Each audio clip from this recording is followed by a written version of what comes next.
this afternoon where I am.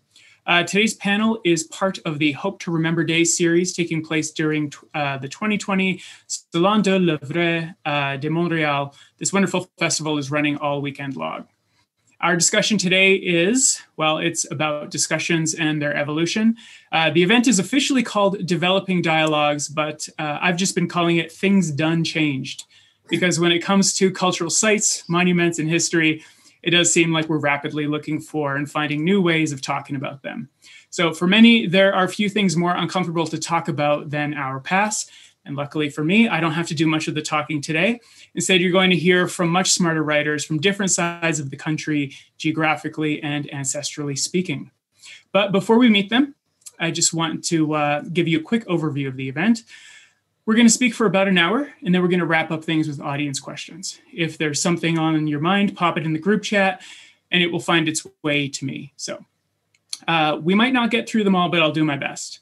If you are live tweeting or you have some thoughts about this event and you want to share them on social media, use the hashtags Festival Metropolis Bleu or Festival Metropolis Bleu 2020.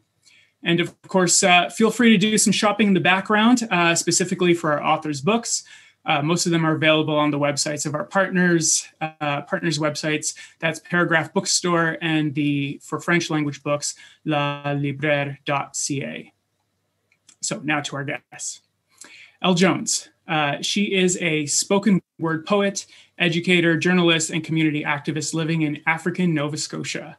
Among her many titles, she was Halifax's Poet Laureate, a recipient of the Burnley Rocky Jones Human Rights Award, and an Atlantic Journalism Award winner. She's also co-founder of the Black Power Hour, a live radio show with incarcerated people where they share their creativity, their outlooks, and their stories from the inside. Her book of spoken word poetry, Live from the African Resistance, was published by Roseway Press in 2014, and you can read her weekly column in the Halifax Examiner. Elle, thanks for joining us. Our second speaker is Waubgeshig Rice. He's a journalist and an author from Waubgeshig, I hope I'm saying that correctly, First Nation on Georgian Bay. And Wab currently hails from Squakmuk, also known as Sudbury. Pronounce that for me, would you, Wab? You nailed it, Omar. No, I didn't. There's no way I nailed that. Okay. Well, that's where he hails from, and he's currently having an unusually good year, let alone for 2020. He recently left his journalism career spent with CBC to write more best-selling books like the novel Moon of the Crusted Snow, a sequel, in fact, you're working on. And he and his wife just welcomed their second child. So congratulations to you and Sarah. If you can't wait for the sequel to Moon on Crusted Snow, you can read him from time to time in The Walrus and the Globe and Mail. So welcome, Wab. And our third guest is Deni Ellis Béchard. He's the author of 8 books of fiction and nonfiction, including Vandalove, winner of the Commonwealth Writers' Prize for Best First Book, and Into the Sun, which CBC Radio Canada selected as one of 2017's most important political books of the year. There are many bibliography credits to your name, but I'm just going to mention one more. It's called Kwe, My Friend, a conversation on racism and reconciliation, which he co-authored in 2018 with the First Nations poet Natasha Canapé-Fontaine. And that's where I want to start our conversation. Denny, the book is written as a correspondence between two people from very different lived experiences. And it came together for very interesting reasons. So I was hoping you could tell us about the origins of this book and how writing it changed the way you viewed your cultural and national history. Absolutely. Yeah. Thank you for asking that question.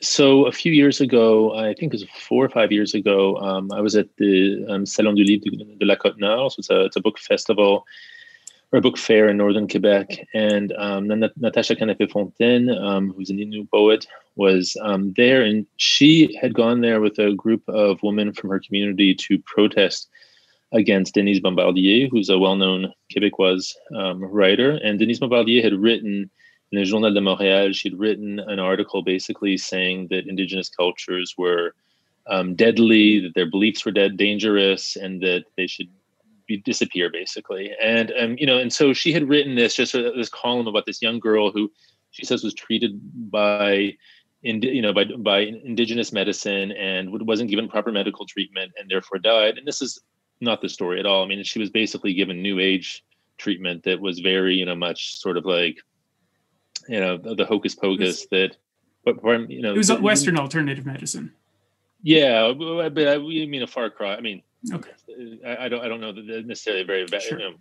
But it was not indigenous to her culture. It was not indigenous to her culture. No, it was not. And so I think that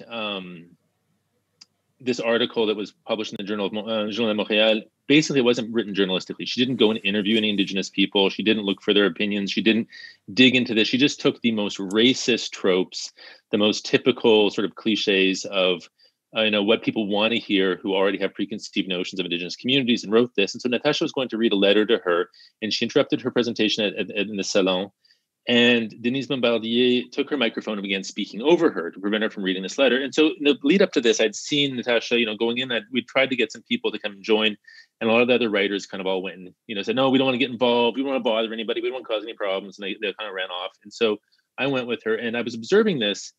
And Denise Bombardier took the microphone and started speaking over Natasha. And she says, no, I know Amérindien communities really well. And she takes this book, her Dictionnaire du Québec, and she reads the definition of an Indigenous people, and a person to Natasha. So reads like the definition that she has written.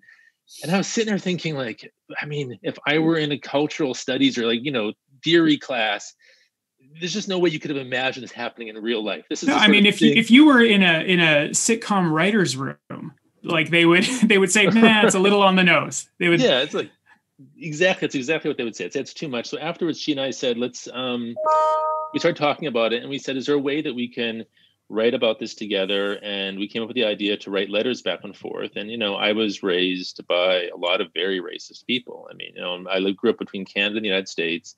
And I would say every male role model I had was extraordinarily racist, either against Indigenous people or against people of color, Black people, Hispanic, Latino people. I mean, you name it, right? And so we basically started writing these letters back and forth to find a way to talk about these things, to sort of take down this idea that racism is something that can't be talked about. Because one of the issues, I think, is a lot of white people hear racism. Someone says, "Oh, that's racist," and is immediately like, "No, I'm not racist. I'm gonna refuse to even acknowledge there's a possibility of that." And we said, "Well, how can we get to a place where people can say, well, of course we're racist. This is what we were raised with. We were raised by racist people. How could we be anything other than racist? We live in a racist system that constantly bombards us with tropes that are racist." So let's talk about this in a more constructive way. And that was our goal. I'm not sure if I answered the full question, but well, the other part of that, yeah. I mean, I'm curious to know from you personally, how did it change the way that you viewed your own cultural and national history? Because both of you, you and Natasha, shared a lot. I imagine that her eyes were opened by your experiences, but I want to know about yours. Yeah, I mean, I would say that I realized how ignorant I was. I thought that I was pretty well educated on these subjects, and I thought I'd done a lot of work. And then the more I began writing about it, the more I thought, well, there's a lot more that I can do to dig into this. And I'd say it also, this, we wrote this around the time that Trump was beginning to gain a lot of power and a larger following.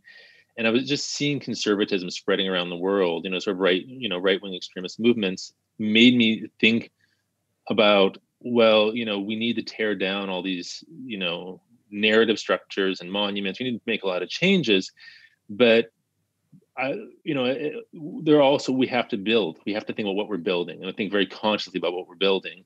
And I sort of looked at the white communities that I participated in and thought a lot of them are on the left are participating verbally and saying, yeah, we should tear down things, but they're not doing a lot of work to actually think about how do we re-educate white people? How do we begin building new relationships, new narrative structures to change how people think? So it was just sort of a call to action for me working on the book. Let's stick a pin in that and come back to that a little bit later on the topic of landmarks and statues. Wab, your books are known for their cultural accuracy and history, but they are fictional testaments to First Nations truths. And so I want to know, how important is fiction to documenting Indigenous history? I mean, given that so much of it has been erased by colonizers, and that the documentation traditions of Anishinaabe and other First Nations cultures vary so much from European traditions, is fiction a valuable way? Is it the best way to tell Canada's true story? Well, it's a valuable way for sure. I wouldn't say it's the best way. And I can only speak from an Anishinaabe perspective and from my own community and regional history, having grown up on Georgian Bay in Wissahickon First Nation. What fiction offers, I think, is a bit of a broader context. And it is a little more liberating at the same time, in that you can sort of massage or enhance certain details about a narrative, all the while having a historical foundation within the narrative itself, right? Having this undisputed history about who we are and told by ourselves, and being able to elevate that in ways that really the history books and historical fiction and nonfiction written by settlers never really have, right? And those have always been written from the point of contact and onward, and the moment of settlement. Whereas our history predates that by thousands and thousands of years. And using Moon of the Crested Snow, my last novel, as a specific example, you know, I come from the Parry Sound, Ontario area, and the town of Parry Sound was established in 1857, and it became a logging community. And that is the history of the area, if you ask any Parry Sounder, right? That's when it began, and we've worked up to this point now. Yeah. But, you know, my ancestors gathered at the Seguin River, which is now where the town of Parry Sound now is, since time immemorial. And when the Robinson-Huron Treaty, which my ancestors signed in 1850, was interpreted after the Confederation of Canada in 1867, the Canadian authorities interpreted it to say that, you know, we couldn't inhabit that mainland section anymore, and we had to go to this island. So my reserve is on an island, which is largely unarable. You can't farm there. All you can do is, you know, fish. And, you know, there are all kinds of other repercussions related to that as well, right? So my grandmother would tell me stories that her grandparents told her of how they were displaced, you know, and they had to go out onto this island. And because logging became the primary industry, they would look to the mainland and see all the trees get cut down, right? And that was the end of the world. That was an apocalyptic moment. And, you know, people who grew up in Parry Sound now only know from that moment on, right? They don't know about even treaty history. They don't know what the Robinson-Huron Treaty is, and they don't know about the Anishinaabe customs that thrived there for thousands of years prior. So, you know, for me, I'm able to embed that within a fictional structure, and that is our truth. And I think it's my responsibility to carry that forward. Do you feel like in sharing those stories from your grandmother and her grandmother and so on, that, I mean, are you at a disadvantage just given the kind of information infrastructure that the English and Euro-Canadian world society has in comparison to documenting these histories? I mean, do you feel like you can ever, you know, get through the blizzard? That's a great question. And it's really difficult when I think about, you know, people my age and older. You know, I'm 41 years old. I went to high school in Parry Sound in the 1990s at a time when that history wasn't taught at all, you know, within the Ontario curriculum. So I have these, you know, dozens or hundreds of peers in the area that I grew up in who have no idea what this actual history is. So yeah, you know, I can make a post on Facebook or on Twitter and get no uptake whatsoever from my settler peers, you know, and I know that they just don't want to go there, you know. Sure, we'll run into each other in town and be buddy, but, you know, there's sort of like an unbroken silence there about, you know, broaching these subjects because it's too difficult for them, I think, to accept the reality. And it shatters the illusion of Canada that everybody's been brainwashed with over the past, you know, since the inception of it, essentially, right? So yeah, it does seem like a steep hill to climb at times, but I'm encouraged by younger generations who actually learn the proper history in school now. Well, you know, hopefully by the end of the event, we'll have at least some, you know, positive ideas of how we can broach those subjects and get through them. For now, I want to turn my next question to Elle. The past few years have brought about a reckoning with the true and violent history of the greater American countries.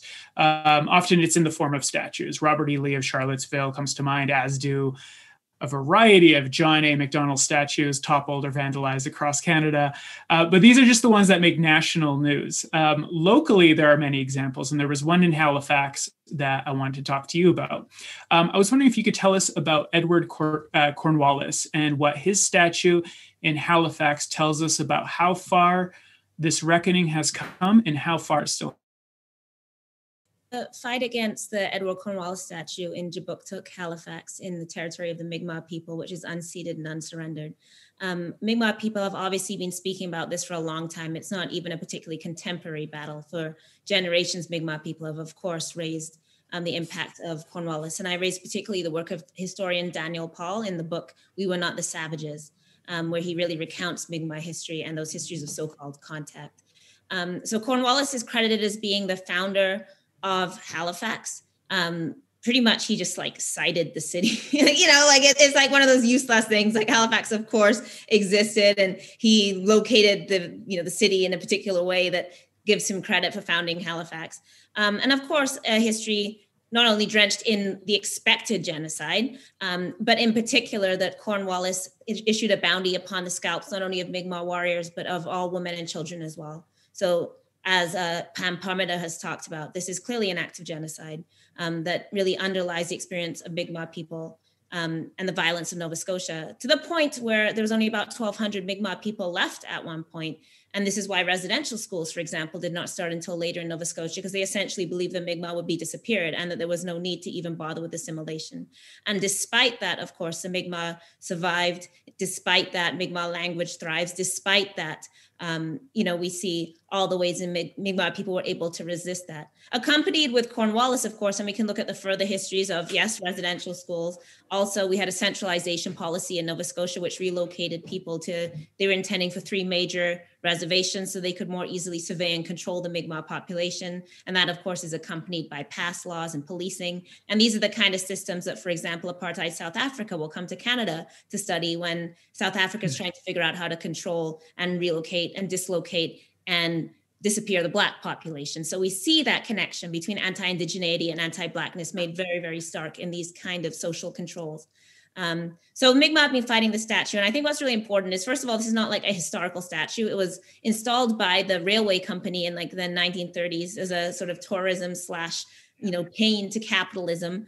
So it's not like a statue from 1700 or something. It was not made by a famous artist. It's just like a trash statue that was put up with no real relationship to history. And nobody for years even knew what the statue was, really, except for Mi'kmaq people. But one of the things I always point out is that it's only at the point where Indigenous or Black people point out this history that matters to us, then white people get defensive and act like they cared about it all along. So I guarantee you, before people paid attention to what Mi'kmaq people were saying, if you had walked around Halifax and said, what is that statue? People wouldn't have known. If you had said, what is Cornwallis's history? Very few people outside of military historians would have known or cared. But the minute Mi'kmaq people are like, this person like scalped our people, this person is responsible for genocide. By the way, he also committed genocide against the Scots. He did not contain his depredations to Nova Scotia. That was only like the latter part of his career. He was also involved in like England's colonization, like Scottish and Irish people. That's quite the LinkedIn profile he has. Yeah, so your usual British colonial figure, right? Your usual English colonial lord. So like people, it's only when Mi'kmaq people are like, this hurts us, and I don't want to use the word offend, because offend is always used as though it's some kind of reactionary thing. Like, oh, you got offended. And people weren't saying that. They were saying that this is symbolizing something. If you value this, you cannot value Mi'kmaq lives. And if you continue to celebrate this, how can you then expect Mi'kmaq people to believe in any kind of justice and equality in a kind of society that would hold up this man as a figure to be revered? So it's not about offense, right? It's not even an emotional thing. It's a reality that are you choosing to live in Cornwallis's world, or are you choosing to live in a different world? And of course, people got very defensive. They would do these polls, like how many people in Halifax defend the statue. And of course, a majority of people, white people generally, defended the statue. And through the really hard work and resistance of Mi'kmaq people, the statue came down. And that just took years and years and years of people fighting, of taking that abuse. And eventually there was a bureaucratic response. And it was actually poet Rebecca Thomas who read a poem to City Council called, I'm going to mess up on the title. I'm so sorry, Rebecca. But she does a poem about Cornwallis, and all the excuses for colonial violence. And some of the counselors said that changed their minds, that hearing that poem, they shifted their votes. People like Rebecca Moore, a very young Mi'kmaq activist woman, was very active as well. So we saw a lot of particularly Mi'kmaq women really standing up and fighting that. And one last thing I'll say is just that Halifax continues to be littered by colonial statues. So we still have the names of Cornwallis in many places around Nova Scotia. They just changed, I believe, the street. They tried to blame that on Black people because there's a Black church located on Cornwallis Street, and they tried to claim that they couldn't change the name of the street because it would change Black history. And then like Black people were like, that's cool, change the name of the church. Like, we're good, you know what I mean? Like, don't blame this on us, you know? But, you know, we have all kinds of slave monuments. We have monuments to people who slaughtered Nigerians in our public gardens. Boer War monuments littered around Halifax, streets named after slave owners, and of course slavery was in Halifax. So this entire landscape, and many places in Canada, including geographic names that will be like N-word Hill, N-word Lake, you know, these names still persist. And it's not just about this kind of, oh, so you just cosmetically want to take down a statue. It's about the way that these histories are baked into our geography, baked into the way we are, how we live, what continues to affect the way we live in our courts, why we live in poverty, why we can't get clean water to reserves, but can put an RCMP office there, you know, why Black people continue to, you know, be policed during COVID. All of these things are not ancient history, and they're part of the same history that celebrates and upholds the slave owning world or the genocidal world against Indigenous people. So it's not about a past that people are contending with, a distant past. It's about our contemporary reality and why we choose to celebrate these figures. Well, you know, I want to talk about the contemporary reality of Indigenous people who see those statues. I can't, you know, I'm like one of those people who's like, I don't even see color. I don't even really see statues in this country. Like I'm an Arab Canadian guy. Like when I see like an Indigenous person in a statue, it takes conversations like this for me to stop, reframe my perception, and start to see it in a different way. Otherwise, it's just kind of background. But Wab, I want to know for you, I mean, any city you go to in this country, you're going to see a very vivid sort of symbol of First Nations genocide in one form or another. When you were a student at Ryerson, for example, there was a statue of Mr. Ryerson that you had to reckon with somehow. I don't know what you did then. Maybe today you might, you know, maybe try to get some friends together to pull him down. I don't know what you would do, but I want to know from your point of view, in your lifetime, what is it like navigating that environment, walking around these landmarks, being reminded of that genocide? Well, it's not just the landmarks and the statues. It's the place names. Right. It's the plaques. It's everything, you know. And you could be driving down the highway and stop in some small town, Southern Ontario, and there'll be one of those like historical plaques up to the establishment of this community, with no reference whatsoever to, you know, Indigenous history or, you know, the First Nations that originally inhabited that place, right? So like it slaps you in the face almost everywhere you go. So I think like coming to terms with that is tough, and it takes your whole life really. And just going back to the Ryerson statue specifically, like I knew going in, and like the funny, like, I guess coincidence in my life is the school in my community, the elementary school, used to be a day school. It was called Ryerson Indian Day School. And eventually the band, my First Nation, took it over and expanded it to grade 8. It used to be just a kindergarten school. So I started my educational journey at Ryerson Indian Day School and ended it at Ryerson University in Toronto. And at the time, I started there in the fall of 1998 and graduated in 2002. And we were a very small group of Indigenous students there at the time. And, you know, we were all well aware of Ryerson's history and his role in sort of implementing the residential school system, right? And yeah, we struggled with that here and there. But at the same time, you know, we saw our presence there as resistance, and we saw our success as, you know, the ultimate triumph over his original endeavors, right? So, you know, we didn't necessarily have to walk by a statue and give it the finger every day. We just had to, you know, graduate from the school that bears his name, essentially. So I know you didn't have to. But you did. Yeah, exactly. Yeah. You opted in. Yeah, exactly. Yeah, I mean, it's, it's a challenge basically everywhere you go, but, things have changed, as I mentioned. Elle, you've described the flip side of this conversation, the one that's, just as angrier as a symptom of white amnesia.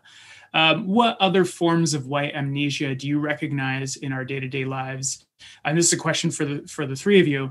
And I'm interested to know, especially if and how you see it play out in our creative industries, in media and publishing. Yeah, well, this is a symptom of white supremacy, right? Lisa Lowe calls it, sorry, I'm writing my dissertation, so this is why I have all these side now, I'm like, but Lisa Lowe calls it an ontology of forgetting, that in order to survive in white settler societies, all of this evidence and understanding, that this land exists upon wiping out Indigenous people, you forget that. You forget the presence of Black slavery. And it goes on and on, right? So we forget what we do in prisons. We forget what happens at our borders. So we're always wiping out all this evidence of violence and then reconstructing it anew. So that's the thing, is we're not wiping it out because it went away. We just reconstruct it. So we have a residential school. Then when residential school ends, Indigenous people go to prison. And now you have, 43% of the federal prisons are Indigenous women, right?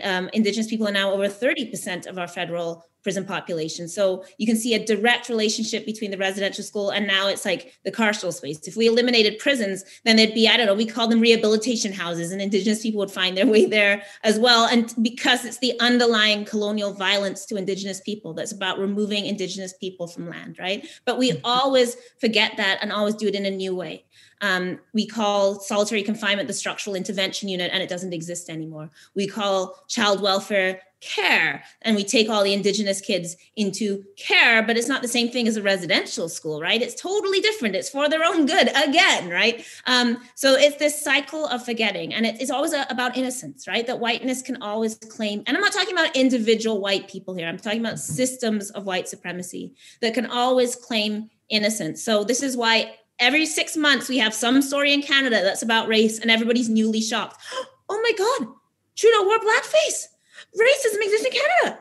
And then it's like, in fairness, that was freaking weird. Yeah, but then, in fairness, nobody expects their prime minister to have like pictures from not that long ago, multiple of them in blackface. That was a bit shocking.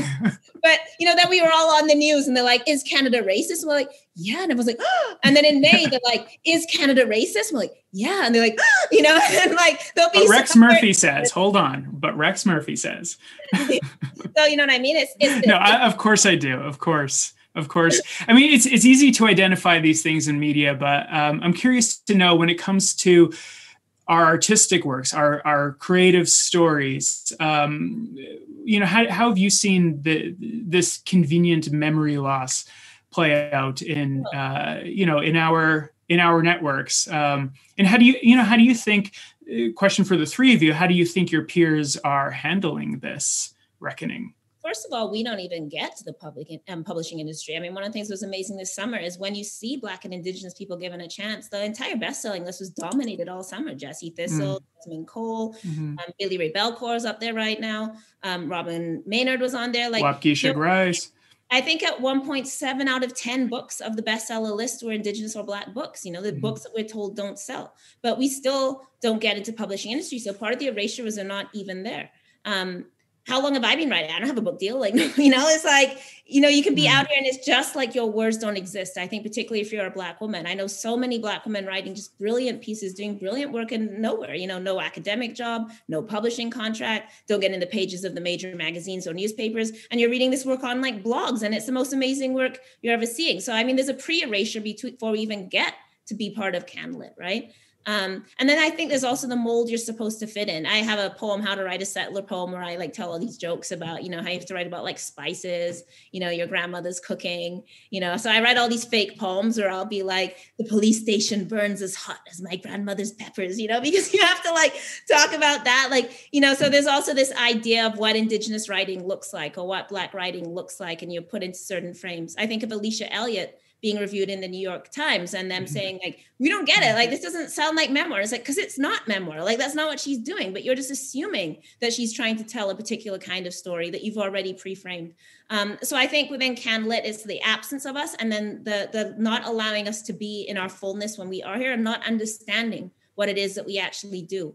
I don't think there's a lot of grappling with what our voices are, what we're trying to say, how we're trying to say it, the new forms in which we're trying to say it that don't fit the existing forms necessarily. I think of, how long it took spoken word to be recognized, even at like the Canada Council, because it was like, that's not art, like it's not written down, So these kind of ideas, right? That's what affects how we're even heard. And I'll stop talking. And Denny, you haven't. Well, yeah, I'm curious to know if Waub and Denny agree. I mean, and Waub, I mean, you're I think I like to think your book and the success of it is it may be a testament to shifting tides, or maybe it's just a new appetite, or maybe it's something else. Do you agree with Elle, or do you feel like a lot of progress, or some progress at least, has been made? Well, I think some progress for sure, and I would agree with everything that Elle highlighted. I think, Canadians have an appetite to learn and to relate. And I think, fiction and art, poetry, filmmaking, everything is an outlet for that. And I think it's maybe an easy way for Canadians to sort of do that at their own pace, but it's to like our benefit, those of us who are creating these works. But, when I think of my own journey, my own publishing career, like I got rejected early on by one publisher because they said, well, we're already publishing a book by an Indigenous author this year. So thanks, but no thanks kind of thing, eh? So wow, they met their quota. Yeah, exactly. Quota of one. Exactly.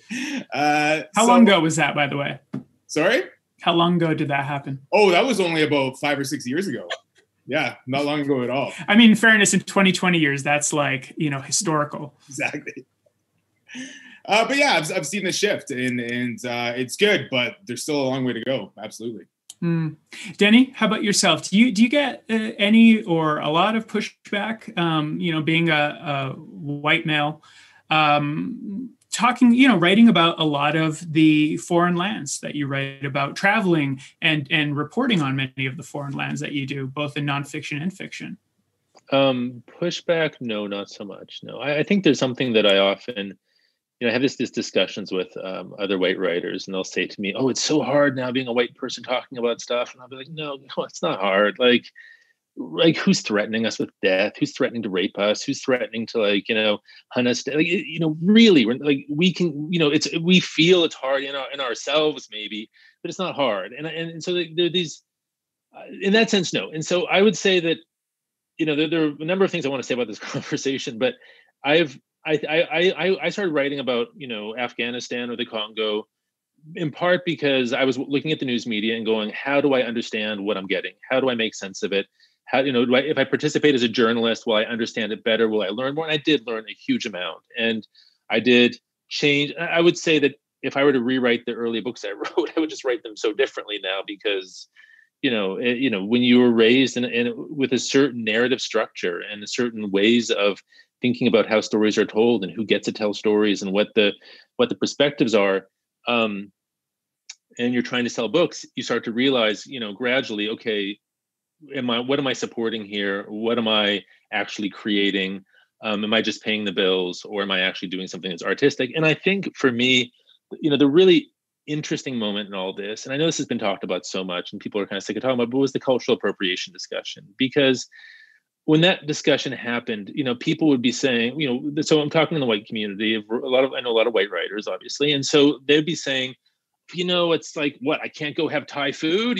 What does this mean? And I'd say, come on, it's a question of representation. Like, when we would want to talk about who is representing whom. And if a bunch of white writers who have had very little contact with people of color, who live in protected neighborhoods that are highly policed, to keep people out, essentially, are writing books where they have their token characters who are, a form of, saying, oh, I've done my job by having this character in here, but that character's learned from another white writer. Like their experiences come from previous white writers, and they're basically copying all those stories. And so the question is, yeah, white writers can write those characters, but there are now a lot of other voices that are going to critique them. There's a lot of anger in the white community about being critiqued. It's sort of like, well, I have the right to do this. Yes, you have the right to do that, but others have the right to critique you. And I've tried to have these discussions, and the rage, the absolute incredible rage I've seen from white writers when these discussions come up has blown my mind. You know, hear them yell on panels, I have the right to write what I want about whom I want, whenever I want, you know, that sort of thing. Black suffering and all these other things is this thing that's not quite human. And if you've grown up that way, what business do you have writing a Black character until you've really investigated that? That would be my thought, is go investigate it, educate yourself, do thinking. I'm wondering if any of the three of you can offer some international perspective. You know, where do you think Canada is in comparison to other nations when it comes to discussing the events and symbols of our past compared to other, you know, compared to the United States, compared to Latin American nations, and compared to Europe and so on? Anyone who wants to jump on that? I mean, we've had whole strains of theory coming out of African countries. I think of obviously Chinua Achebe, you know, Nigerian writers speaking back to Heart of Darkness, right?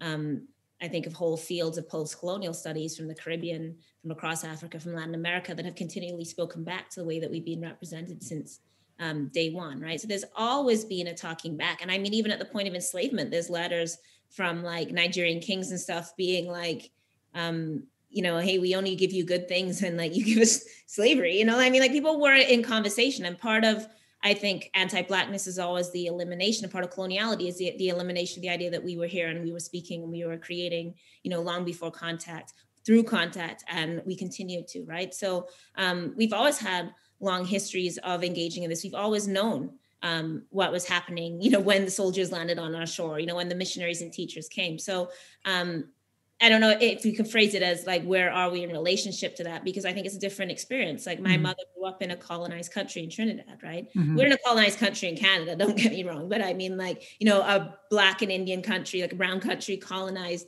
by the British, like directly as she was growing up, you know, and they did the whole thing, like marching around, singing English songs and, you know, like English breakfasts were the best breakfast. And now all the, you know, like everyone's like all the best food for you now is all the stuff they were told is primitive and that you shouldn't eat, like bread, fruit, and papaya. And this is all the superfoods now that they were like shamed out of eating, right? So it's a whole experience that you have of like being immersed in a particular form of colonial whiteness that people always knew was happening to them and like spoke back to, but were constantly shamed about and had to go through that reclaiming. My grandfather was, you know, part of a generation that was, you know, coming into independence and was really talking about how do we make a new country? You know, how are we going to govern ourselves? What is that going to look like? And having these political discussions that, you know, took place in the living room when my mom was growing up, because people had to construct this world separate from colonization. You know, my grandfather was a political artist. He got charged with sedition because he said, you know, he sang this song, Class Legislation. And he said, you know, England preaches democracy, brotherly love and fraternity, yet colonists kept living here sans humanity, right? You know, and they were like, boo you know, like sedition to the British Empire. So I think it would be a mistake to imagine that, you know, sometimes people say, oh, we're having an Indigenous Renaissance or, you know, this new Black writing. And it's not new. It's only new that people are listening to us more.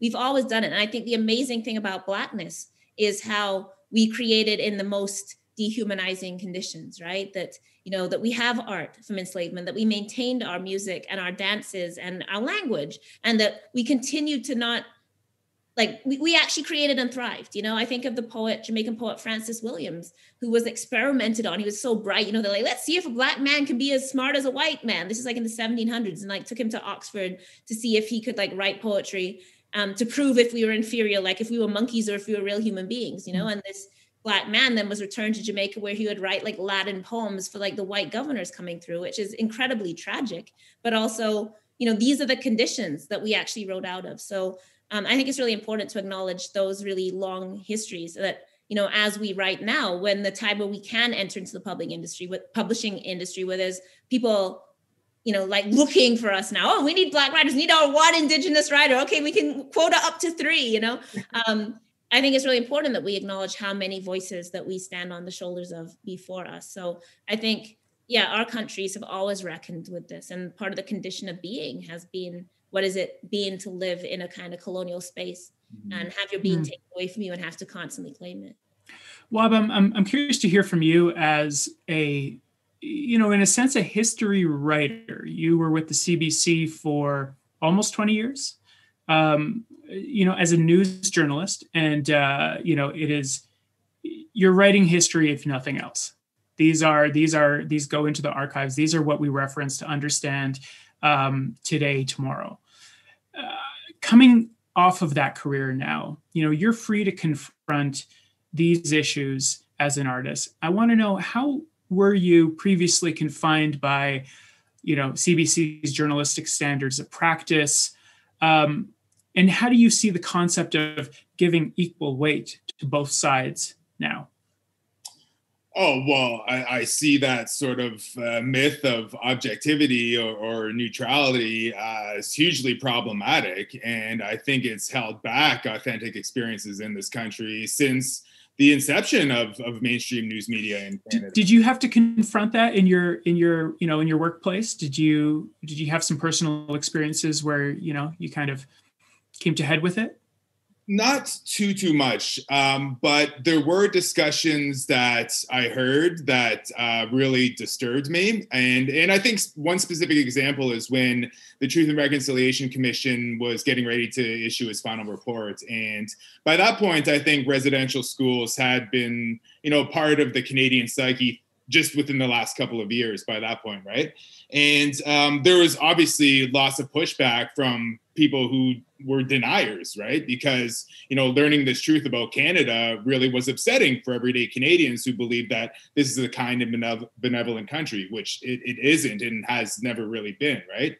So we would get calls if we were doing stories about, residential school survivors and what this moment meant to them and, what it was like for them to speak their truth. And former CBCers would call in and say, well, how come you're just telling their side of the story? Why aren't you including the students who had good experiences or the teachers or so on? So when you're working in a broadcast medium, you have like a minute and a half or 2 minutes to tell a story. And if you provide that equal weight, that's like equal time. And it's irresponsible and not reflective of the actual experience whatsoever by saying, okay, the majority of kids who went through the school system were brutally abused, lost their culture and language and so on.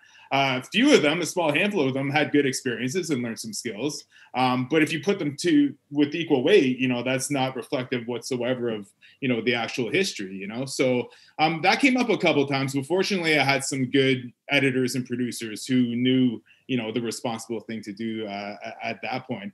But getting back to your original point about how Canada compares to other countries, I think that's what's really held Canada back is that illusion of this kind country that's not like the United States.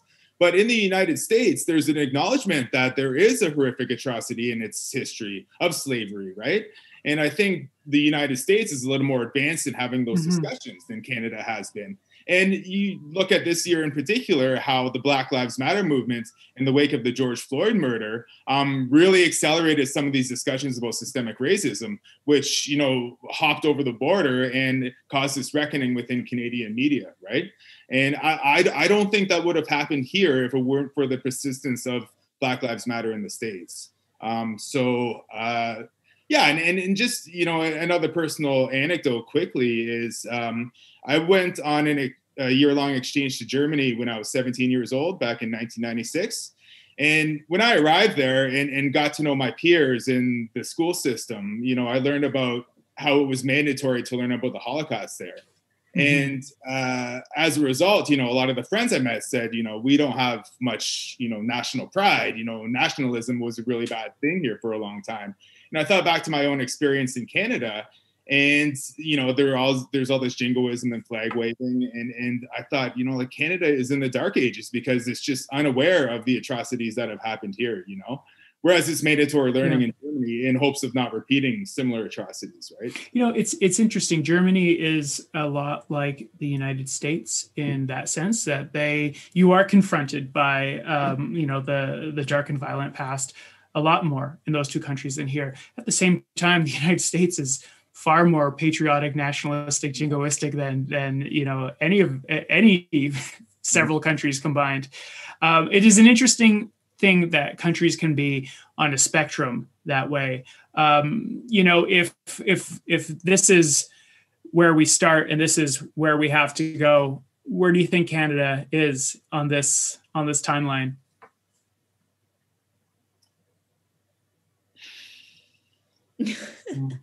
Elle? Denny? I don't know. I don't really like progress-based questions because Sure. there's always an idea of like, one, that there's some kind of limit to progress, that we reach a certain point.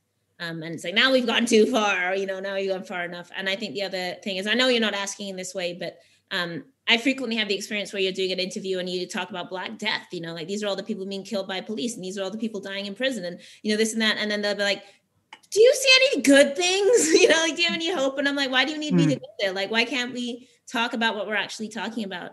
Why do you need me to demonstrate this kind of obedience still to a notion that you want me to of hope or, still being the nice Black person or the Black person? And that's also phrasing civility and reasonability and stuff. So I know you're not asking that. No, I know. Well, actually, this brings me to sort of my last section of this, and this is the conversation that the conversation about the conversation that I hope that we can take some time to have. I think that I want to know from your experiences what you think are the best ways to have most productive ways to have these conversations. How do you talk about these contentious issues in a way that, all the words that are coming to mind are probably, not really the right words to use for this: accessible, approachable, agreeable. But, how do we discuss such contentious things without hardening the divisions among us even more? Denny, is that even possible? I feel like I've talked a lot, so Denny, go ahead. I think it's possible to have these dialogues. I think that, what has concerned me more and more with the work I'm doing now is how to write to, other white people and make them see the context they're in differently. It's just, it's very, there's just such a strong belief in white American culture and white Canadian culture that they're doing it right and everyone else needs to catch up. And that, that they've built this wonderful country and that the minorities are the problem. And if only they would catch up and do their work, it's the politics of respectability. It's all, it totally neglects so many aspects of the country's actual histories. And I think that finding ways for me personally to write about that, I'm working on that right now with a new book, and how to write about that, how to get white people to be able to see what they were raised in. But the tricky part is, you have to, as a writer, I have to be honest and say, well, this is what my parents said, and this is what I was taught to do, and this is what I was taught to think.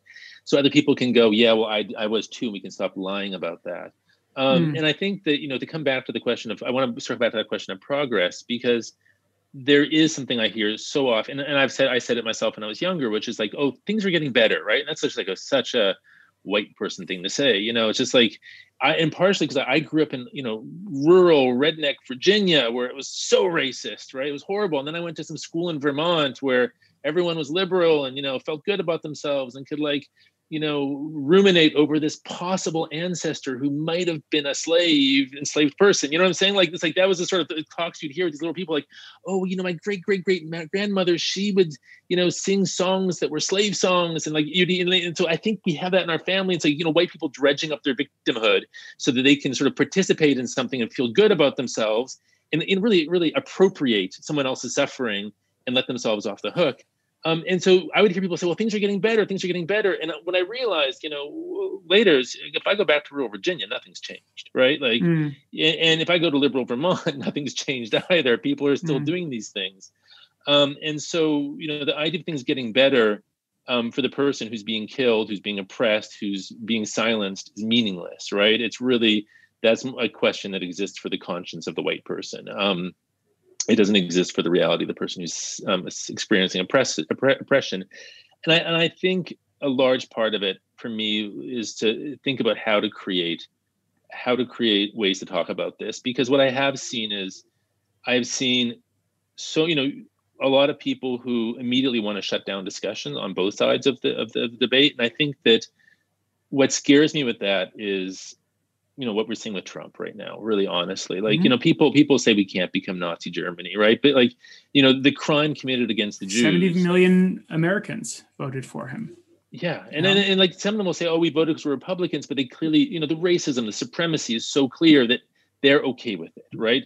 Other principles are more important to them.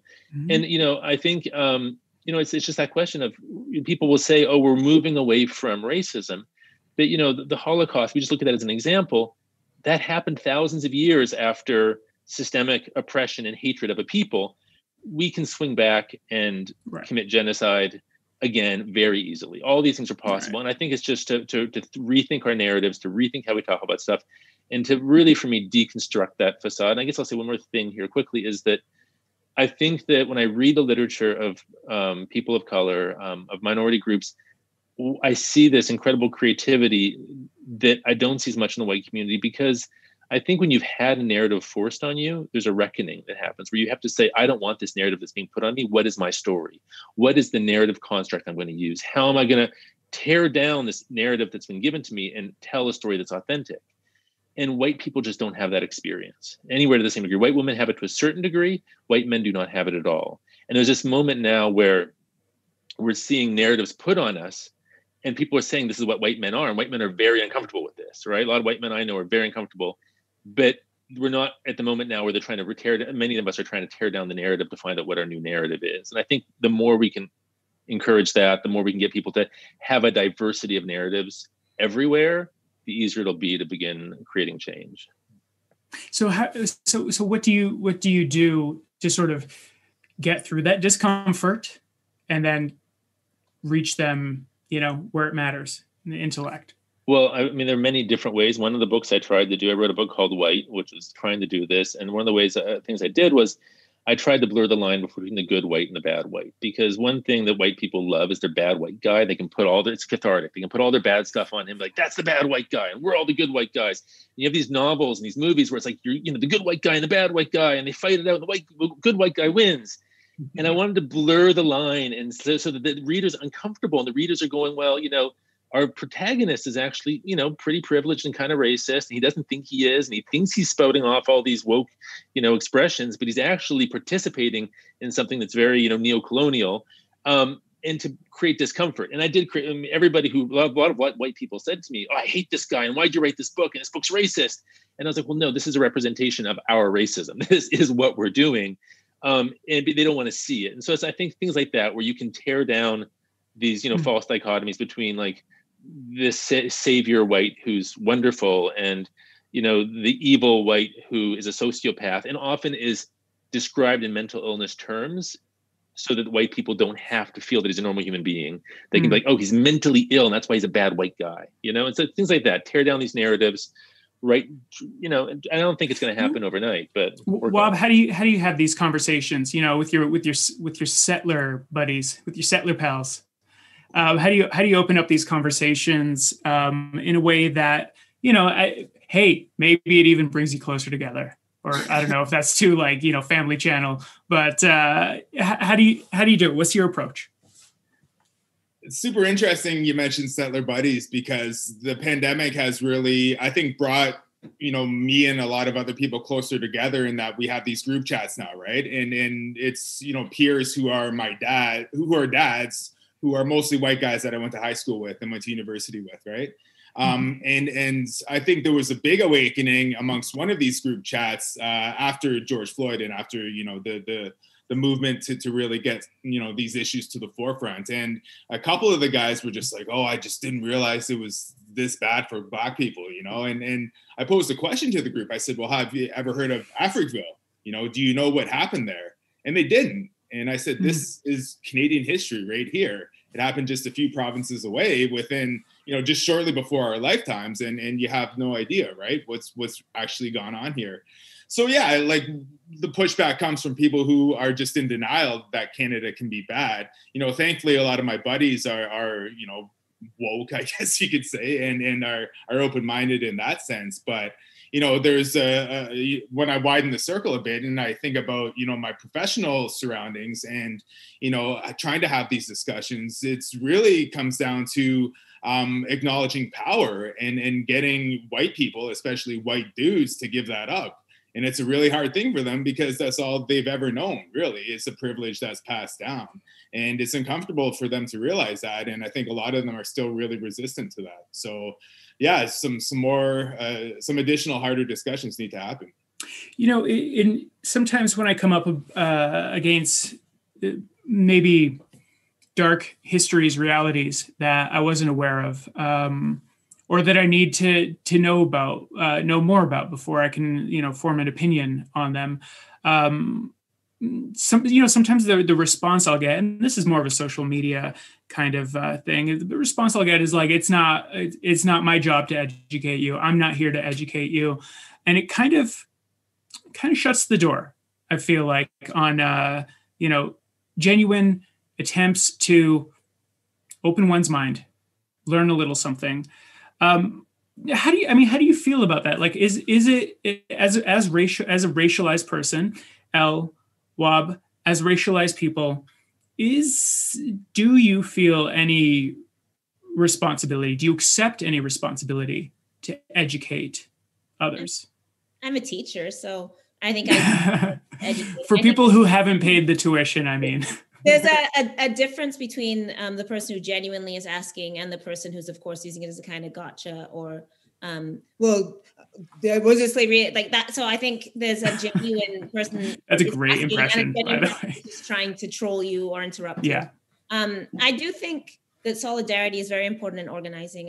When I was writing my book, my never released, endless, supposedly released book, Canada is So Polite, about state violence in Canada, a lot of it's about prisons. So the first place I sent it, and this goes to what Deni is talking about with writing things that aren't you, I send it to the guys in prison first, because they have to read it and say, is this true to our accounts? Is this true to our experiences?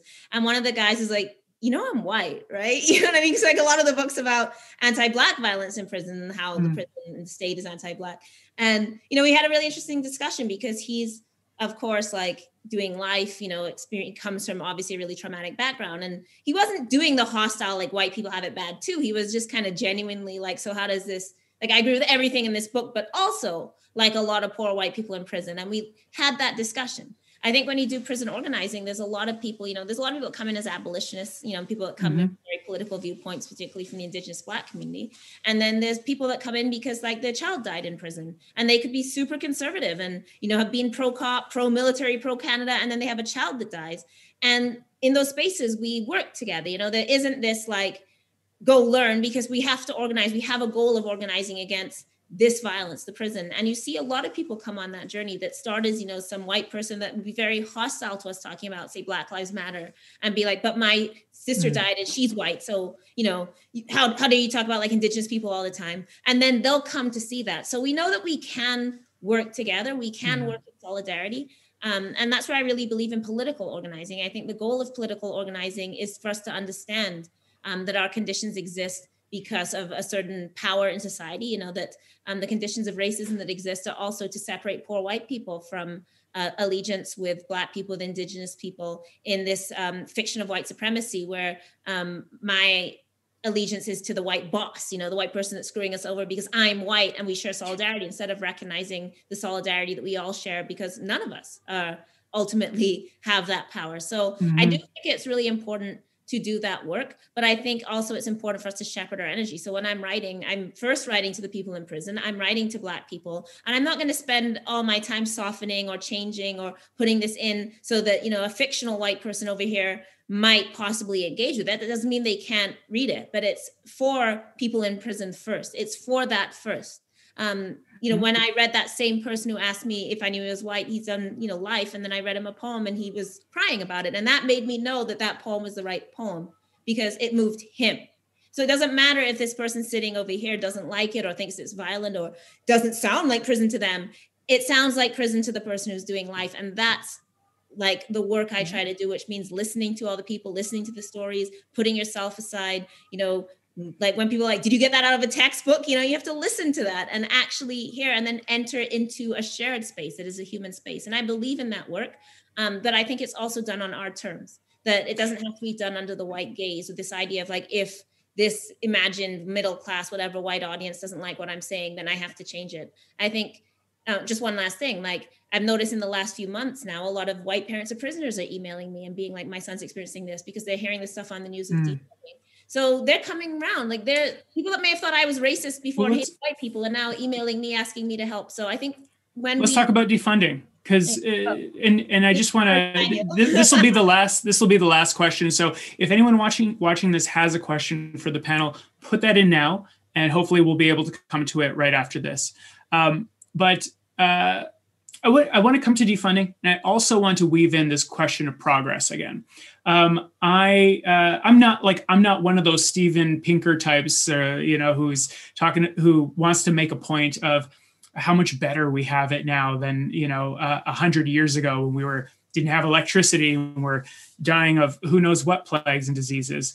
At the same time, I feel like I have just witnessed a dramatic social progress on one thing in particular, and that's criminal justice reform just this year. I mean, Elle, you've been an advocate for criminal and prison justice reform longer than many people were even aware that there was a debate to be had about the function of police and prisons. For example, at the beginning of May, CBC wouldn't even entertain the conversation of defunding the police. It was too radical. That changed pretty quickly. Now there are commissions on defunding the police across North America, including in Halifax. And Elle, I believe you're involved in one on defining the term. So I'll ask this of Elle, and anyone wants to add something afterward. What has it been like for you to see this conversation that you are so entrenched in sort of crash through the Overton window of what is and isn't mainstream conversation? And second to that, what did it take from those leading the conversation, and what can we learn from them? Well, I'm not a reformist. I'm an abolitionist. So Abolitionist, please. I don't believe that we can reform these systems. That doesn't mean I think we can do it tomorrow. I think if we tore down the prison walls tomorrow, we wouldn't know what to do. We still have a will to punishment. We don't know how to hold each other accountable. We don't know how to deal with violence. So I'm not unrealistic, but ultimately I don't believe you can reform these systems because, like I said, with solitary confinement, which we supposedly abolished, the structured intervention units are worse, as everybody says. So, but the idea of prison abolition, even 9 months ago, I mean, people wouldn't even fathom it. And it's still crazy. I think people still think it's outlandish. So what we have is a lot of people saying, well, maybe I can see defunding, but I'm trying to decouple the more radical conversation of abolition from that. So a lot of people are like, okay, I can see cutting the budget, but I don't know what you guys are talking about. Abolition is about rethinking our relationships. It's about rethinking capital. It's about rethinking our relationships to the land. And that's a much more complex conversation. We don't have time to do it here. I'll be here all day. Nevertheless, but let's talk about the gradual acceptance of these. What has it been like for you to see that? One is I'm not convinced that it's actually changed. I'll believe that when I see us decarcerate some of the prison population. In fact, Indigenous women incarceration, went up this year again. So it's one thing for the Prime Minister to kneel. It's another thing when you actually look at the throne speech and there's no actual policy. So until we actually see that, I think what we're seeing now is lip service and a shift in public discourse, but it hasn't yet actually manifested in something concrete. But the second thing I'll say is, it's mixed, right? I think it's really important. I think, as you said, I don't want to discount the fact that people are saying the word abolition. Everyone knows who Mariam Keba is now in ways that people didn't know. People are really listening to what Indigenous and Black women in particular have been saying on this topic. And that's important. But one thing is I think of all the people, including myself, that, have really been marginalized and suffered over this. I don't want to center myself in this conversation, but, it's not like people come back to you and they're like, you were right, so now you can have your job back. You still lost your job. You're still being completely exiled. You're still living, without anything. People still hate you. There's a lot of costs that are paid in this work because, quote, you love murderers and you love rapists and you hate white people. And, all the things that come along with that does take a serious toll and hurts you as a person and ruins your relationships and ruins your health and ruins your ability to live in the world. And I always say that there's no such thing as vindication. I wrote an essay on this summer called On Vindication about how nobody ever comes back and says you were right. People just shift their frame and believe. Has that not happened? Have you never received an apology from some of the people who've, sort of created a healthy distance around you? Twice in my life, and it's actually amazing when people do it. When people actually say I was wrong about you or I thought this. Most people don't remember that they thought that way because that's the amnesia thing we were talking about. They just adjust to the new world, right? And I'm not just centering myself here. I'm saying it happens all the time, and particularly for Black You're speaking women. From experience. Yeah, it's really important to go back in these moments and check for the people that were saying this and who were probably discarded along the way, who did not get awards, who did not get professorships, who did not get grants, who fought and died for these ideas. And I also think part of our coming to terms and in progress is until we go back to that past and relocate those people and think about, how is this person doing who spoke for this? I don't know that we've made amends in any way. So this is part of the reparations conversation as well, right? That can there be progress without reparation? There's an African principle, Sankofa, which says to go forward, we have to look backwards, right? And that's the idea. We can't just say, well, then we're going to move forward. If Africville still doesn't come to the people of Africville, then what forward is there, right? Like, if there's people living with the trauma of residential schools and their descendants are in prison, what forward is there? And that's not a hateful place. I think that's a deeply loving place. I think it's a place that demands of us that we love truly each other.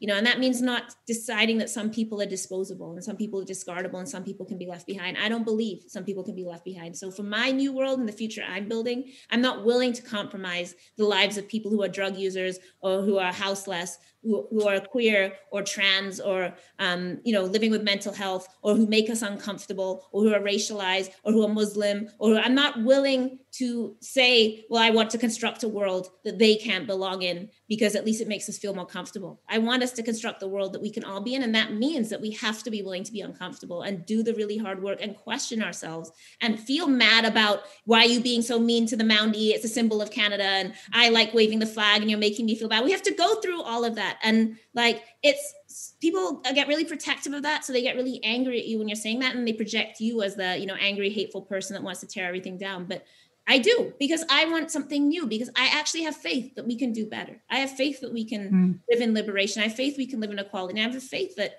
I don't accept that, which capitalism does, that some people have nots and some people have. So I just do not accept that. And I want the world that that's not true.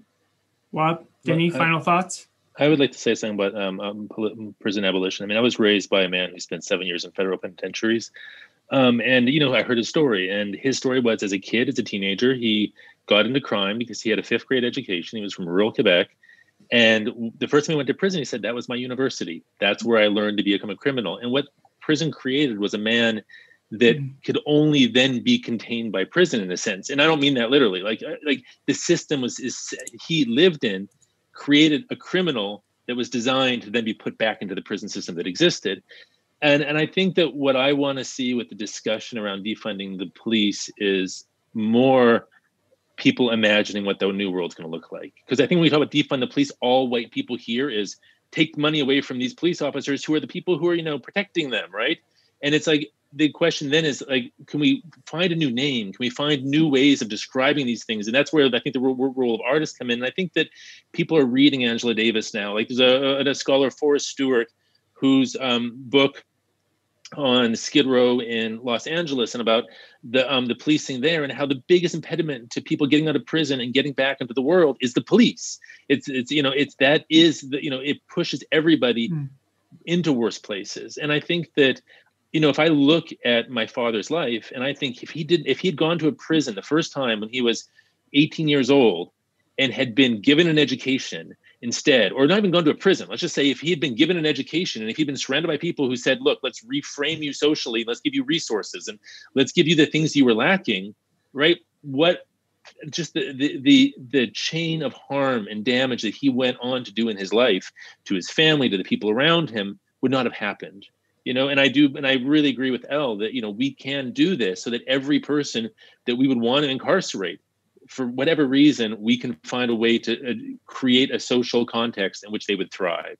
And I think that's imaginable. We're an incredibly intelligent species. It is just not in the interest of people in power to do that. Waub, I'll give you the last word. Yeah, I do not have any expertise or wisdom in the area of policing and justice. I can only speak as a Anishinaabe citizen, but 41 years old, no criminal record. I have never had a positive experience with police just out on the streets. It's been largely negative, and most of my Anishinaabe family can say the same thing.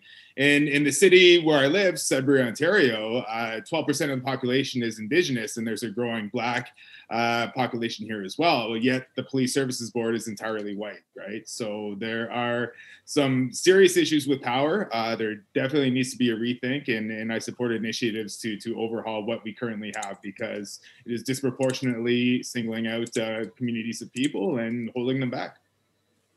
Thanks. Thank you to the three of you. This was a really great conversation, really stirring.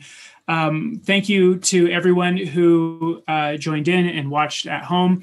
I want to invite the audience to pursue their takeaways and reflections on today's panel at home by reading the author's books. You can find Elle Jones, her book, Live from the African Resistance, Waubgeshig Rice's Moon on the Crusted Snow, Deni Ellis Béchard's latest, A Song from Far Away, and all their other books at your preferred book provider or one of our partners. That's Paragraph Bookstore, paragraphbooks.com, or for French language, La Libraire, and that's La Libraire. .ca. This panel was part of the series Hope to Remember Days. It's taking part during the 2020 Salon de Livre de Montréal Festival that's running until the 15th, running until Sunday. For more details on our program, go to metropolisbleu.org/memoir or to bluemetropolis.org/hope. That's my preferred website. I hope to see all your names in the group chats there at the other events. Thanks for joining, and thank you to the authors.